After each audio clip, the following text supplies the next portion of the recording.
Welcome back to Breakfast with Bob. We're at the 2XU New York City Triathlon, and with me, the 2017 Escape from Alcatraz champion, Lauren Goss. How you doing? I'm good. Thanks for having me today. No probs. Yeah. And we're just chatting about going into Alcatraz. You were not going in with a lot of confidence. No, I had no confidence going into Alcatraz. I had a really poor race the weekend before, and I was looking at the start list, and it was pretty stacked. Yeah. You know, it had Holly Lawrence, world champion, Katie Zafaris, number Olympian. one WTS in the series now, Paula Fenley, Barbara Veros.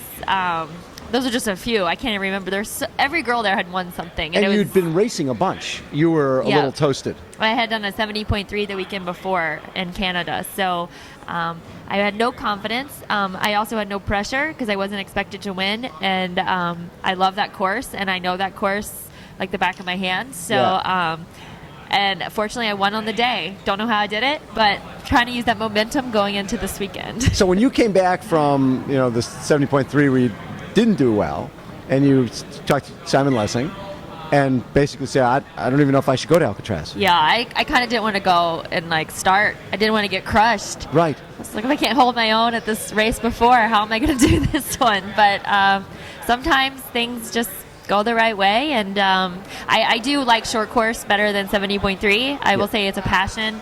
I'm really excited on the start line. Right. Whereas at 70.3, I'm kind of like, That's oh, it's going to be a long day. day. I get out of the swim. I look at my bike. I'm like, oh, it's going to be a long day. And I really like that fast racing. Right. And so I'm really fortunate the New York City Triathlon is still around and has a pro field.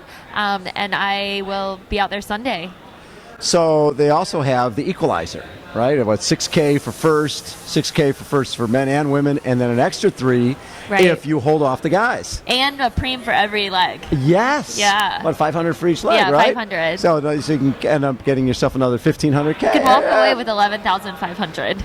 Somebody has done the math. Somebody has done the math if you have that day. I don't want to get ahead of myself, but, Cam lives in Boulder. We did a escape together. We did St. Anthony's together. Yes.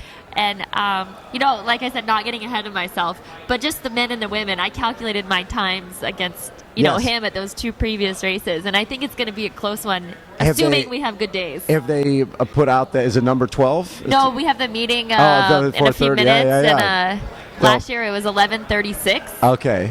And I think Cam beat me by 11:23 at St. Anthony's. Ooh. And 10:08 at Alcatraz. Okay, so it could be tight. We'll see. Do you like the whole Equalizer format? I do like it. It kind of takes away from who are the women I'm racing, and I'm just going to go in tomorrow and be like, I want to beat all the guys, and then hopefully if I do that, then I've beat the women as well. But if not, oh well, I've had a good race. So I'm going in with that mindset tomorrow. Now, you got into this craziness, 09 or something like that? I actually, 2011. 2011 you got in. And what got you in? Well, I just started at the end of college. I actually became a professional in 2010, but I was still in university, so Clemson? I wasn't at Clemson. Yeah. I wasn't racing. And were you swimming events. or running at Clemson? No, I did nothing. I just became a triathlete my senior year of college, just because I had a boyfriend doing it at the time. It's always a boy, right? Yeah, it's always a boy. Nice. And then you start beating the boy, and then he goes away. They break up. Exactly. No, just kidding. No. They don't like that very much. Yeah. And how long was it before you started beating him? Oh, not long. Maybe 6 months. Nice. So I hope he's not watching. There you if go. If he is, sorry. Sorry. You're up the back. And then as you're going along, when did you feel like, you know what, I can be really good at this. I can maybe be a pro. Yeah. Well, right off the bat, I got a degree in biology. I got into physician assistant school, and that was my path. And then I decided to pursue this for 1 year, and I told my parents. And what was their reaction? Well, they were like, "You're cut off. You can do whatever you want, but don't ask us for money." Whoa, that's no pressure. Yeah. And then I just kept trucking along. But honestly, it took me probably until 2013 to actually walk away with a profit at the end of the year. Really? Yeah, I really scraped by for a long time. And did you work other jobs? What'd you do? I did. I always had a job. When I first started, I was working at a running store and biking store and doing triathlon. and paying for rent with like bike equipment. So You know, it's funny. I think a lot of people out there watching think, oh, she's a pro triathlete, that she's got a car sponsor, she's got this, she's got that. I think people think that all pro athletes make a lot of money.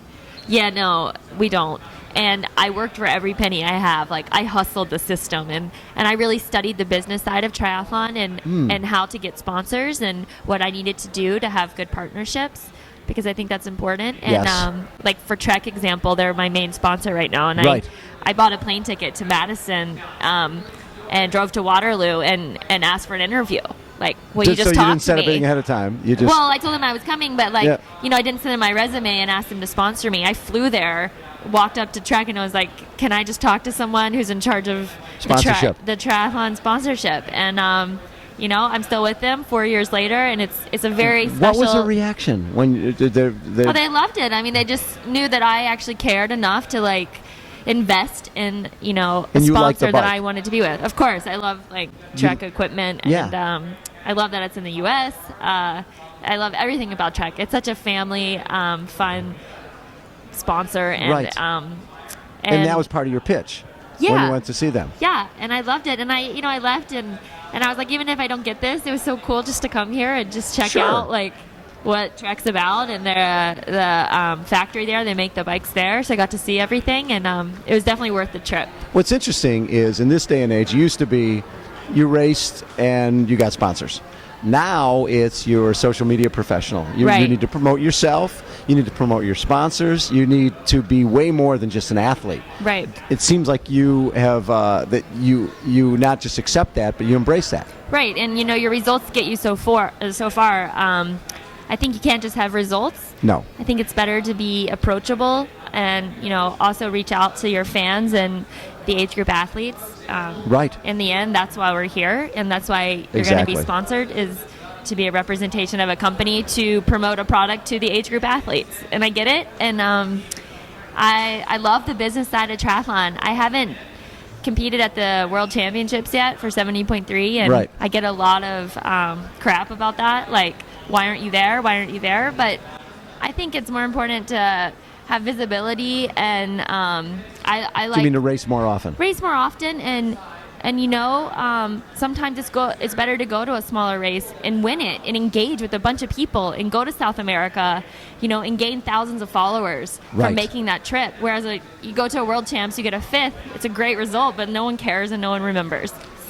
People remember W's. Right, people remember wins, and I love traveling the world, and I need to be inspired every location I'm racing. Part of the reason I'm here in New York City, it's such a cool race to be at. Right. I could be like at Racine in Wisconsin, and that doesn't really inspire me, so I chose this race, and I'm just going to keep going with that, and it keeps me motivated, and it keeps me having fun.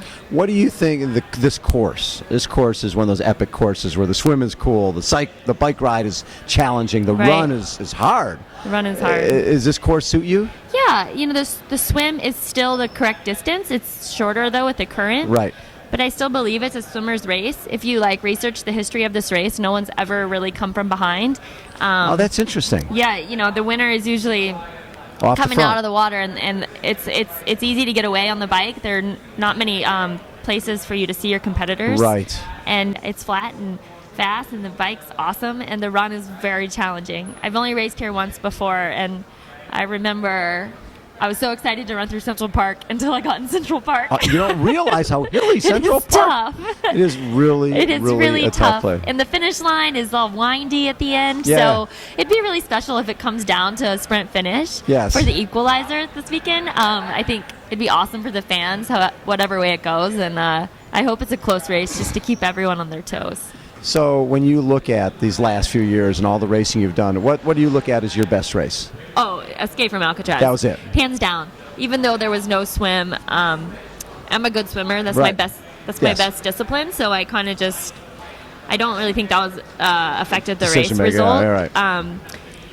But yeah, I stepped up on the day. I had confidence. I prepared like a professional, and everything went my way. So Yeah, hands down, that was my best race. And then maybe earlier this year, St. Anthony's. Yes. I won that race as well. And although the competition wasn't as stiff there, I still perfected my plan, and I had a very good result there. So. And you also, this last year, you were down in Bahamas at the Island House event that we were at as well. And I love that format of multiple day racing. And did you enjoy that? I love the Island House Triathlon. It was so tough. It was probably the hardest event I've ever done. Racing 2 days and getting on a plane and going to another island and preparing to race again. And it was really tough, but it was so special to mix with all the athletes. The mix of gold medalists, Ironman champions, that was cool. Yeah. Emma Moffitt has always been a role model of mine, and on the last day, it was her last race of her career, and I beat her. And if you had asked me like 5 years ago, like, will you ever beat Emma Moffitt? No way. So we had some drinks after the whole event, and I was telling her about it, and she was flattered, and it was funny. So it was cool just to like sit side by side and chat with people. And Mark Holoesco, who's very generous to put that on for us. I say even if there wasn't the amazing prize purse there was there, I would still want to go because it's such a cool experience. And maybe I'll be back this year. We'll see. After you told your parents you wanted to go pro, right? And they basically cut you off and said you're on your own. Now are they behind what you're doing? Oh, they're here at the race. Oh, now they're. Yeah, my dad has always wanted to come to this race. Yes. So I said I'd fly out here. I'll get the hotel. We'll make a trip out of it. So I hope that I can do well for my dad. He's a huge fan now. They're like my biggest fans. And they get it now. They get it, and they're very proud of me. They're very supportive, and I'm really so glad they can be here this weekend. So you've done, over time, I see, some years where you did like 5 70.3s, right? Like when I looked at 14, and I'm like, that is a lot of half marathons. You've seemed to have stayed fairly injury-free? Yeah, I've never had an injury, actually. I don't know how. I read about these people getting injuries all the time. Maybe it's because I didn't do sport in college. It's just all, your body's fresh. I have some more years. Maybe it's the Hokas I run in. I don't know. There you go. Look at that.